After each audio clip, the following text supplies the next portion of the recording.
நீங்கள் பாதிப்படுத்த எடுத்தே காமிச்சிடலாமே. நம்ம இன்னைக்கு ஃப்ரெண்ட்ஸை வச்சே எடுத்துடலாம். இது இப்படி இருக்கு பிகாஸ் ஃபிலிம் இஸ் கான். இன்னைக்கு டிஜிட்டல் தானே இருக்குது. நான் ஃபோன்லேயே எடுத்து இப்படி இருக்கும் சார் அப்படின்ட்டு காமிக்கிறோம். டெம்ப்ளேட்டே இப்படி தான் இருக்க போகுது படம் அப்படின்னு சொல்ல முடியும். அன்றைக்கி எதுவுமே கிடையாது, மானிட்டரே கிடையாது.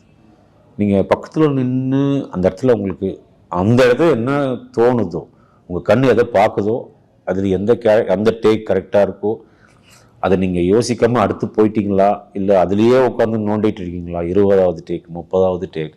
That was a difficult journey that time for the film makers. இன்றைக்கி இட்ஸ் ஈஸி. ஐ திங்க் இன்றைக்கி அதுக்கு யாரும் பெருசாக சிரத்தை எடுத்துக்கிறாங்களான்னு எனக்கு நம்பிக்கை இல்லை. ஐ திங்க் ஒரு படம் டப்பு பண்ணிட்டு யூடியூப்பில் பண்ணலாம், நிறைய சோஷியல் மீடியாவில் எடுத்து விட்டுடலாம்.